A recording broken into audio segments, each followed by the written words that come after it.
our own international gateway, but then also we are dependent on the gateways and land routes of other countries. Likewise, local content is very important in order to bring the ordinary citizenries online. It's very difficult for them to survive only by watching videos. We have to create more of local content to make sure that people get online.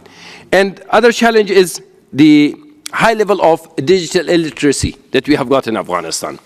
So with this background that I mentioned, the whole purpose is that I would like to describe and analyze the effects of the different regulatory measures in the rural areas where we may not have a good business case. Establishment of more IXPs in order to avoid the local traffic to go all the way internationally, and then also the quality of service enforcement. It is very important that we provide the end users the service that they are paying for, and they should be able to utilize it in the best manner.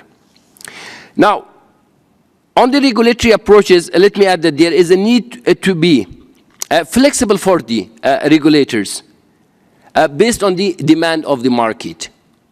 If the market demand is different and the regulator is not ready, there is always a problem. And then we also have to assess the needs and the requirements of the users. I would very much emphasize on the local content. Unless and until we bring local content, it will be very difficult to engage and bring all Afghans online. We in ATRA are working in 3 different dimensions of coverage, performance, and affordability in order to foster connectivity of Afghans.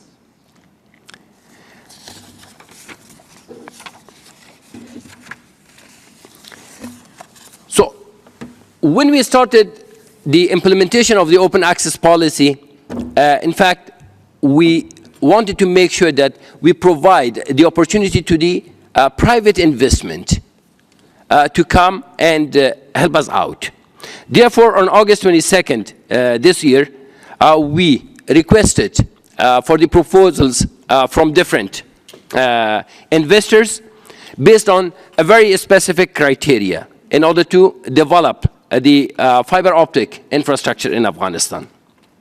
Luckily, we have received 5 very responsive proposals. 3 of the companies are from the US, 1 is from United Arab Emirates, and 1 is a local company.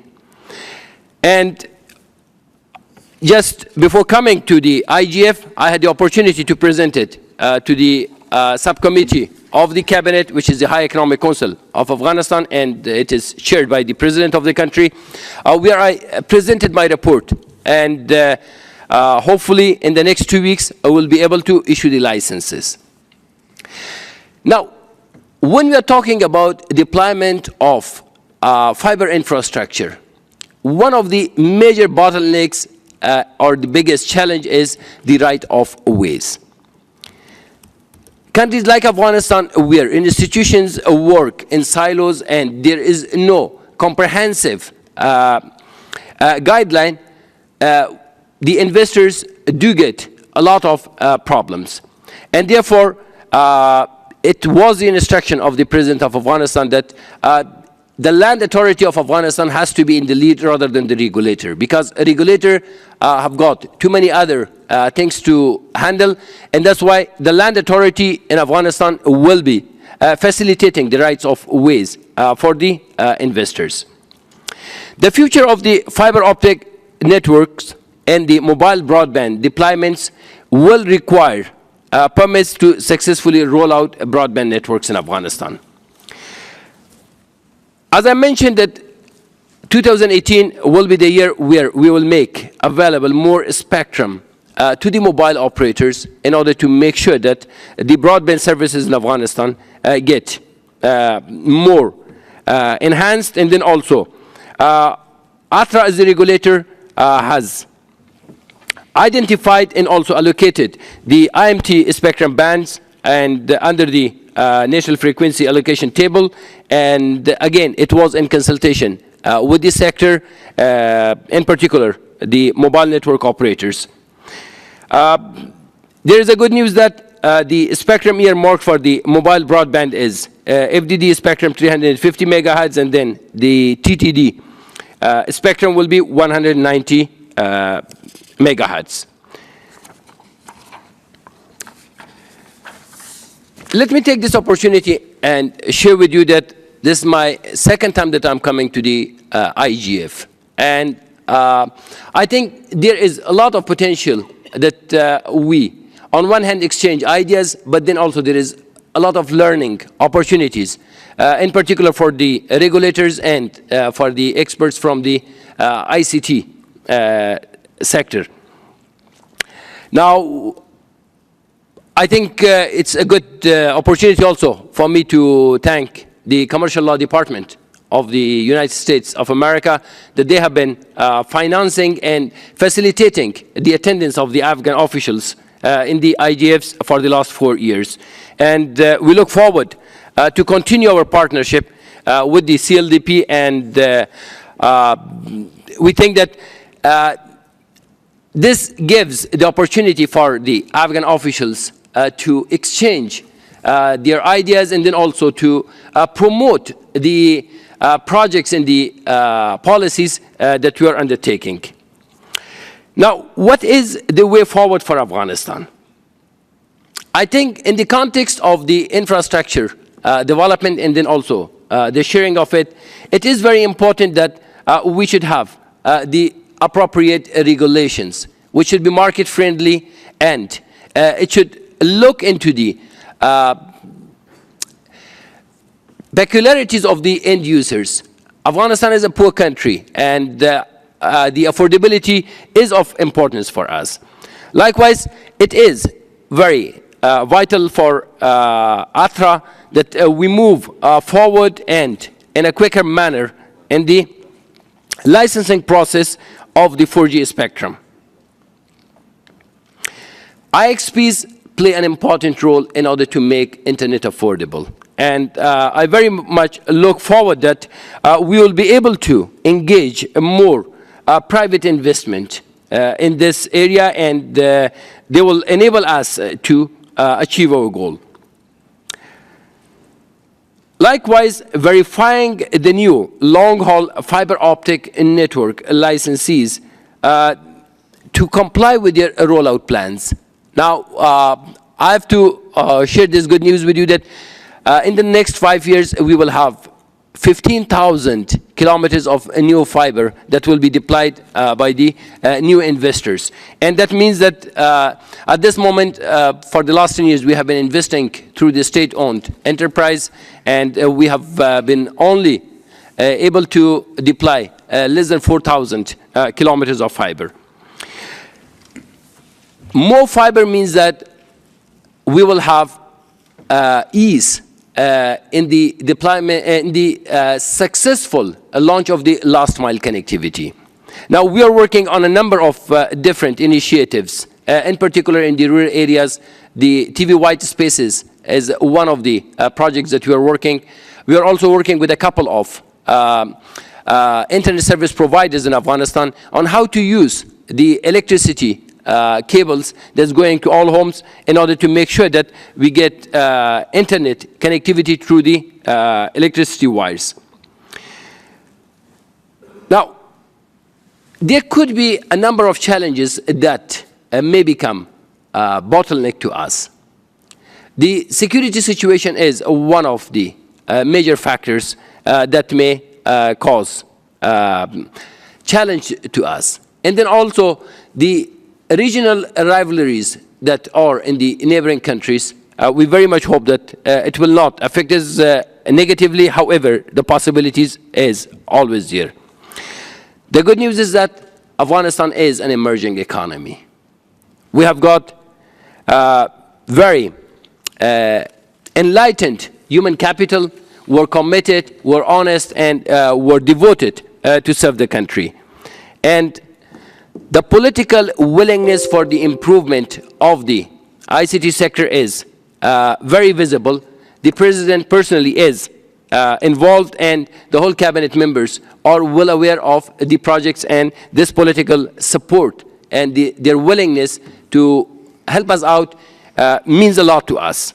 And lastly, again, it is very important that the regulations be market friendly and foster investment on one hand, and make sure that the citizens in Afghanistan get affordable services.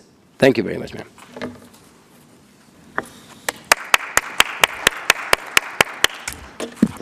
Thank you very much, Dr. Aziz. Marilyn speaking. I am now going to give the floor to Omar Ansari, who is the Omar has a very interesting focus in doing business in Afghanistan, but also in the region, and also leads some of the really important changes that are happening in increasing multi-stakeholder engagement in some of these areas. I'm going to ask him to speak for no more than 5 minutes, and then I will introduce our next private sector speaker, and then we will go to Riza. Marilyn, can we have our questions from Dr. Azizi? There was a slide on questions, but we never got a chance to ask questions. I understand that. We are running very close on time. We could take questions, but it's an open platform. We should be able to ask questions. We can find these presentations online. I intend to take questions for all of the speakers after they've all spoken, because it is kind of a unified presentation. Thank you so much, Marilyn, and good afternoon. It's so good to be on a panel with Chairman Dr. Azizi, Mr. Howard, Director General of ICT MCIT, and Chris from the AWCC. We often and very recently don't get the chance to speak with each other in Afghanistan, but I'm glad, and also thank to CLDP for providing us the opportunity and I try to organize such a fantastic open forum for the first time at the IGF. I think we should continue doing that in the future as well. Also, when we go back to Afghanistan, we continue this dialogue among each other. My name is Omar Ansari. As Marilyn introduced, I'm doing business in Afghanistan, running a technology company called TechNation. And also, I have been a member of the Internet Society of Afghanistan, which is a civil society organization and helps with the capacity building, as well as contributing to policy issues related to the internet governance in Afghanistan. It's a network of the ICT, mainly the internet users. It's not a technologists association alone, but we are looking into ways to collaborate with diverse stakeholders in Afghanistan to have better policy environment. Before I begin with the issues I have, I'd like to tell you a story about how I started. I was in a political campaign after I resigned from my job with the Ministry of Communications in IT, working with Microsoft and others on software localization. I volunteered for this political campaign for a couple of years, and it was financially a lot of pressure on me.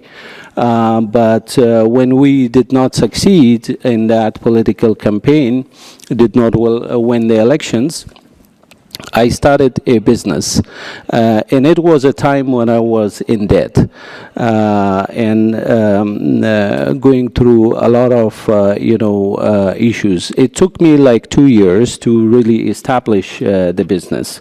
It was really hard at the beginning, but we could make it.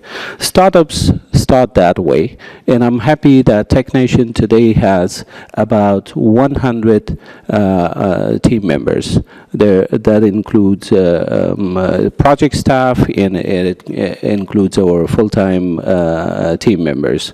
And also we are working on a number of projects that have not only national impact but global impact. And this is how the startups start. We do not need heavy investment. What we need is great ideas, passionate team, excellent execution, and also an environment, regulatory and policy environment that can help us grow and develop. And this is the reason we are interested as Internet Society Afghanistan in a business community in Afghanistan to work closely with our government counterparts to contribute to the development of the not only internet in Afghanistan but also the overall economic growth in the country. There are certain issues I'd like to raise that, and so that we can discuss face to face with the team in the panel as well as those who are in the audiences. While security and corruption being the two key challenges in Afghanistan, there are certain other issues which require immediate attention of not only the government but policy, all those institutions and individuals who are interested in policy and regulatory issues. One of the biggest challenges in Afghanistan is the price of internet, and I have been, and my other colleagues have been raising this issue in a number of other sessions, not only here but also in Afghanistan. I'll give you some figures. 1 MB of an internet per month costs $150 at average. If you get a 10 MB internet, it's gonna cost you $1,500 a month. If you bring fiber to home, the installation would cost you $3,000 to $30,000. And plus, you will be paying a monthly maintenance fee of $550. If you're getting a 10 MB internet via fiber, then you will be paying roughly $2,050. If you get 100 MB of an internet, that will cost you $15,000 to $16,000 US in Afghanistan. I was at a restaurant in the US. The restaurant was very small. It had 50 MB of an internet. And he was paying the same cost I was paying for 2 MB internet in Afghanistan. Afghanistan being, and the people being poor, it's not affordable at all for the Afghan citizens to connect. And this requires an immediate attention of the regulatory authority, of the Ministry of Communications, and the government in general. Cost reduction would really help Afghans connect with the internet. And that's how they will continue enhancing education, economic well-being, employment, and the digital economy in general. Number 2 is the quality of services. The overall performance of the network is not satisfactory. There has been shutdown in network issues. Digital payments is not possible in the country, and that's one of the reasons Afghan businesses cannot grow and develop. And this is something that is very relevant to the Afghanistan Bank, as well as our Minister of Communications, as well as in ATRA perhaps. Skills in capacity building, digital literacy, Dr. Aziz has discussed that. These are key challenges in Afghanistan that also causes, the connectivity issues and the access problems in the country. Local content and local technologies, as also Dr. Azizi discussed, these are other issues that needs immediate attention, because Afghans do not see the benefits of spending money on the internet because it's expensive, and then they don't see the benefits. If you bring internet to home, the only person who will be utilizing is you, because you're using emails and others. Your children might not have the benefits of using it. They won't see the benefits because the content is not in their language. Copyright and patents, especially for the software industry, there has been theft. Companies are hiring developers, but they go to other companies and they take all the codes they have developed in that country. They do not return. And the companies do not know where to go and how to address issues related to copyrights and patents. Procurement has been an issue, and we need more transparency and efficiency on that. Overlapping jurisdictions, especially after the new government has formed, we were very hopeful, and as somebody who has campaigned for the current president of Afghanistan, believed in the president as being a tech-savvy, somebody who understands how Google emerged, how Facebook emerged, and understands how the digital economy works. We were very, very hopeful that technology, ICT sector would really flourish not only in Afghanistan, but Afghanistan would play a leading role in the Central and South Asia, which is also known as CASA. But unfortunately, there has been so much overlapping jurisdictions. There are parallel structures, which is causing a disconnect, as well as, duplication of efforts. That's one thing that needs to be addressed very quickly, but I'm glad Dr. Azizi, being a visionary leader at a regulatory, and Mr. Ayubi, being the president of, being the Minister of Communications, would really help address these issues, and this will open a chance for the public-private partnerships, dialogues, collaboration, and we'll be able to work together very closely and support the digital economy growth and development in the country. With that, I think my time is up. Thank you so much. Thank you, Omar. Now I introduce Dr. Chris Hague and welcome you, Chris, as the representative of Afghan Wireless, and ask you to speak for 5 minutes. Okay. Would it be possible to make a few comments, because I have to be in another session and I want to make sure that I make my comments to Dr. Azizi before I go? It's an open platform, please. Chris? That's fine with me. Yeah, thank you. Go ahead. Excuse me, Chris, just turn your microphone off. Thank you. Are you making comments or asking questions? And please state your name for the record. My name is Syed Zalmay. I'm a APSEG Amazon Fellow. I come from Afghanistan. I have a few comments in regards to Dr. Aziz's very ambitious plan. 2020, 50%, where we are at 5 to 7% in 2018.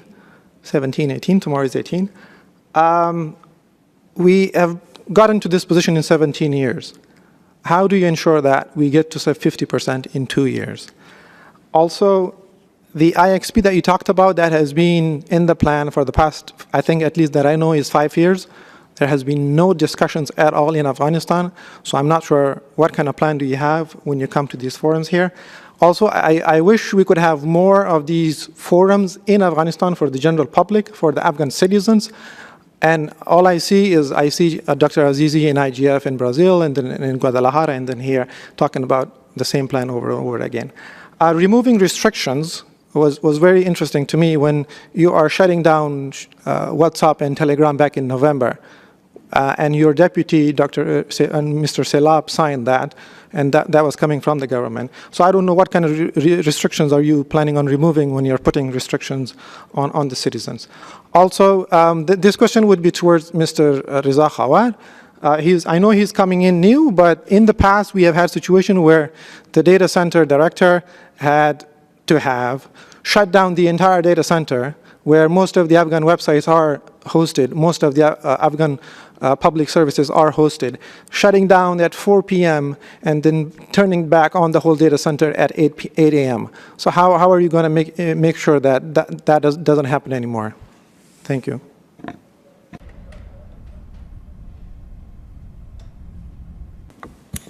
Thank you very much, Zaheer, for coming to this session, and thank you for very interesting comments that you made. So let's do some very basic maths first. 30 million population. Today we have got around 7 million people who are using both the 3G and 2G data services in Afghanistan. So we are not that far away. Yeah, in the last 15 years, we have achieved a lot, and in the next 3 years, we have the opportunity to realize this goal and reach the 50% population being online. On the IXPs, let me tell you that the ministry just 2 weeks back signed the contract at last. Yes, we all have been waiting for that, and that's why I say that. And by the way, it's not enough. This is the first IXP. It's, again, state-owned, and that's not enough. We do need our partners from academia and from the private sector to also come forward, and we need more of the IXPs. You are right that unfortunately you have seen me only in Mexico, and now you're seeing me here at the IGF. However, we do have a monthly consultation meeting with the mobile network operators.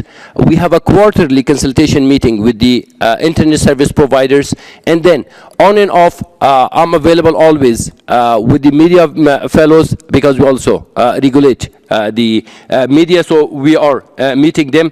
Probably you're right that I have to make myself more available to the civil society, in particular individuals and experts like yourself who attend these international forums more oftenly than I do, and I have to take the advantage of your experiences. And lastly, you mentioned about the removing of restrictions. There are a couple of things that matters from the national security perspective, and I would not comment at this forum on that one. However, our intention as the regulator is very clear that we want to make it fair play for all the stakeholders. In particular, you have seen that in the last 2.5 years, me as the regulator, I have not favored the state-owned telecom operator. I have given everybody the same chance. For the first time, the Afghan Telecom, which is a state-owned company, has paid the Universal Access Fund. They have been operating for the last 8 years. However, it was 2015, the first time they paid the Universal Access Fund. Now they are paying all their taxes. And just to tell you, I put this proposal to the High Economic Council that we have to put also an expiry date for the Afghan Telecom license, which is approved, and we would be able to also charge license fee. So I hope I'm very clear. Thank you very much. Just a quick feedback on what you said about being available to the citizens. I think I would disagree on that, because everything that happens, all the discussions that happen with the private sector or other government bodies, they are behind closed doors. When we talk about openness and inclusiveness, that does not mean that you talk to private sector behind closed doors and you label that as openness. I don't believe you or the entire department under you is reachable. I would still like to see your directorates under you, that they report to you, that they be available than the person that is here right now. Thank you.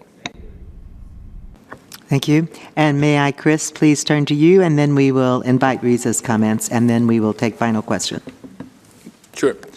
Good afternoon. Thank you, Marilyn, and the IGF for the opportunity to participate in this important session today. Again, I'm Christopher Hague, a senior advisor to the Bayat Group on infrastructure deployment and financing in the tech and energy sectors. I've been involved in Afghanistan since 2002 in various U.S. government and private sector capacities. In regards to the Bayat Group is the parent entity of Afghan Wireless Communications. Afghan Wireless Communications was the first mobile network operator in Afghanistan, launched in 2002. 15 years later, they have 5 million subscribers, approximately 25% market share, and have deployed 3G, 3.75G, and are the first, and recently this year, were the first to deploy 4G LTE capabilities in May of 2017. Since 2000, up until 2017, the AWCC has invested $400 million in capital investment into their network. So, thank you, Dr. Azizi, for your presentation today on the open access forum and promoting policies and in promoting internet use in Afghanistan via these regulatory reforms. We're very supportive of the efforts that you're putting in place and really look to the IGF and other countries to provide guidance to Afghanistan to make sure that we're putting the right regulatory reforms and policies in place, because it's very important to get this right. So it's important to get this right for the carriers in terms of profitability and future investment, and to ensure there's the correct cooperation with the carriers here to get the cost price correctly for the Afghan citizens, so that these services can actually reach the Afghan population at the right cost and quality in the timeline that you've laid out. One thing we need to think about, though, is there's many examples in the world where the wrong regulations have been put in place. And we want to be in a situation with Atra and Dr. Azizi to be coming back here and talking about the right regulations were put in place. And Afghanistan is a leader because we've been able to listen to these forums and actually ensure that what's being deployed is of benefit to the carriers and to the Afghan population. So with that, I'll keep my comments brief, and thank you very much to IGF and to Dr. Azizi. And Riza, I'm turning to you, and I think we can spend at least 5 minutes, and then if we will take questions. Thank you, Marilyn. Thank you, IGF, to invite us for this important meeting. I just joined MCIT as a IT General Director, so I give a brief information about infrastructure which we have currently within our government. Public is looking for the good connectivity from government, which is already in place, and also through different projects, government is working to enhance the existing connectivity and improve the connectivity and bring the fiber to all the provinces. So once we have connectivity within the country, then based on the plan, we are moving on e-services, which is e-gov adoption for Afghanistan. So we currently were working for to establish Afghanistan portal, which is a portal that can be accessible for all the public through that portal. Public can access most of the public services through online. So almost few of these public services are selected, and the technical teams are working on that services. And maybe within next few years, we will have our first passport, visa, and work permit online for the public. And also we're working closely with traffic to bring the traffic service online also. The rest of services which is selected as a top priority for the government are under process. Maybe by 2020 we will have almost 12 main public services for the public. Thank you. Thank you, Riza. That's very, very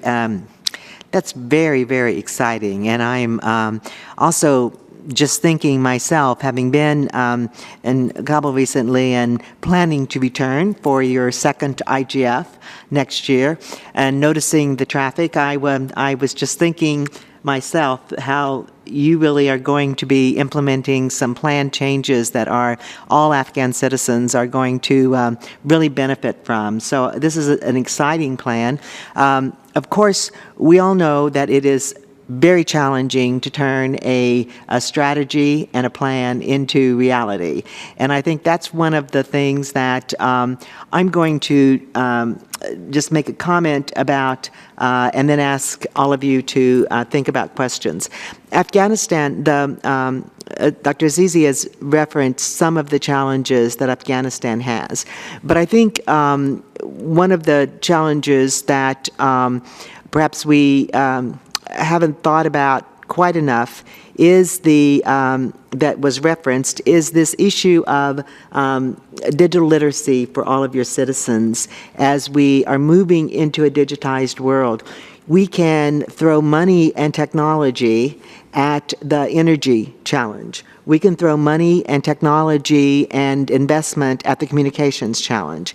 But it is really, really hard to think that money and technology are going to help us build the kind of digitally capable citizens and workers that are what we need for the future and that will help us to create jobs for our youth. So maybe I might just throw out also a question myself of, as you're focusing on the infrastructure, there are other agencies that you're working with, et cetera. As you're focusing on the infrastructure and connectivity and on the applications, are there things that are also underway within Afghanistan, such as bringing more digital literacy into the school, capability training? Are things of that nature underway as well? And then let me open it up for questions.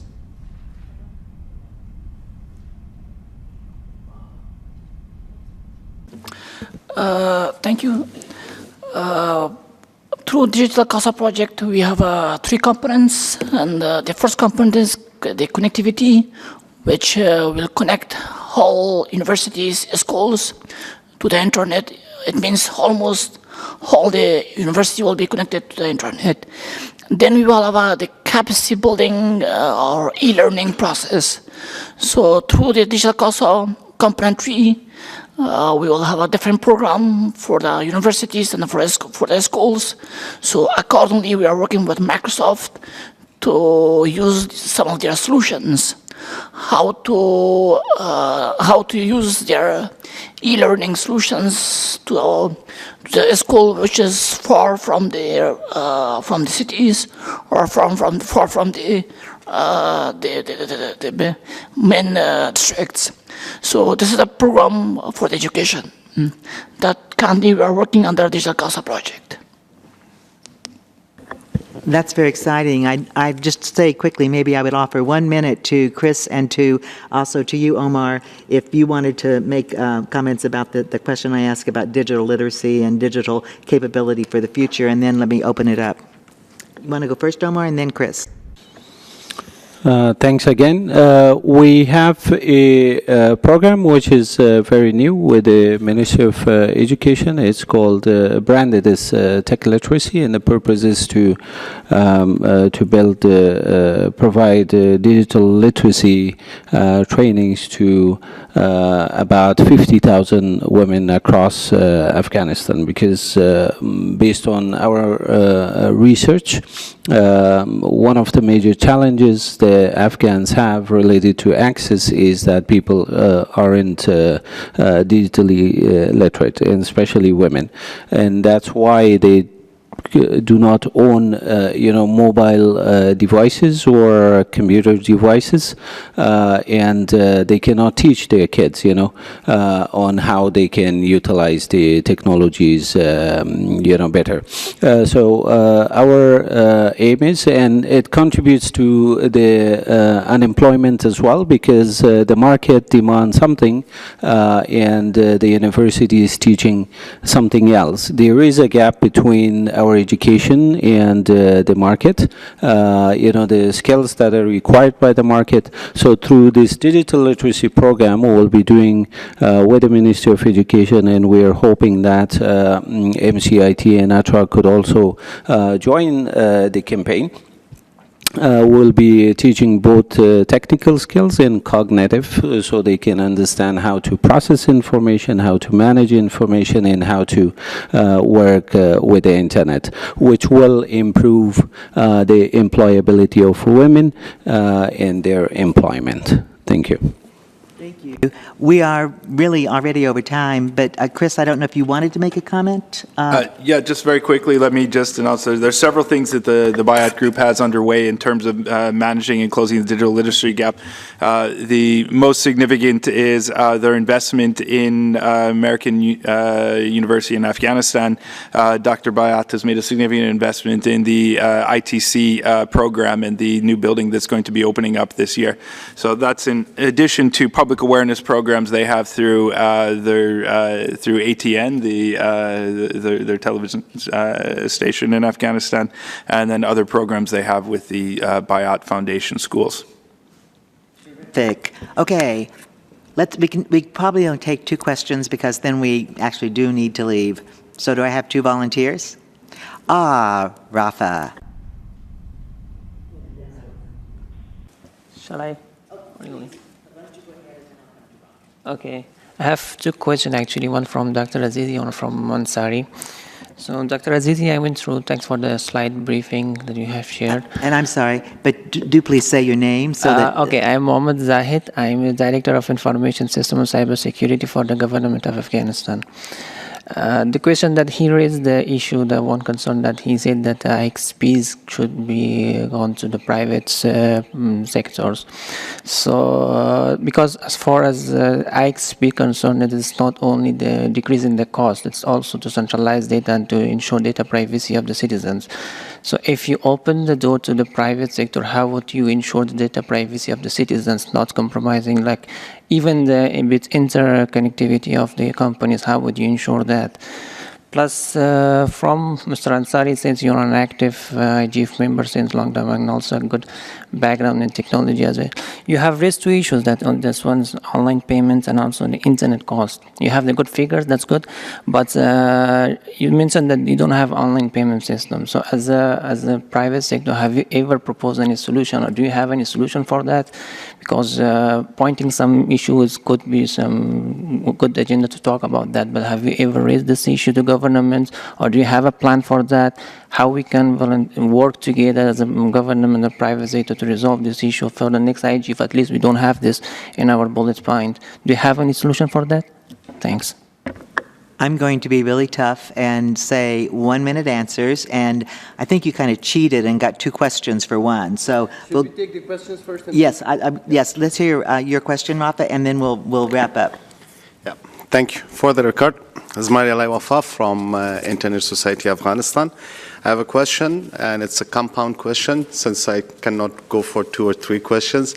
Don't worry, it's not going to be subjective, it's going to be objectively driven. The 50% coverage for the population in terms of internet users, do you have a roadmap for that? If yes, can we get a copy of that? The second one is with the open access policy, as you mentioned in your slides, it brings growth, investment, and opportunity, and takes the monopoly from other companies. But based on the stats that you provided, out of 5 companies, only 1 company was a local company. 4 of them were foreigner or international companies. Does this mean that the cost of the license fee is something which is not affordable by the local market? And with this, with the internet exchange, as long as we don't have one single gateway, how are you going to implement the internet exchange? Currently, we have more than 60 gateways. Thank you very much.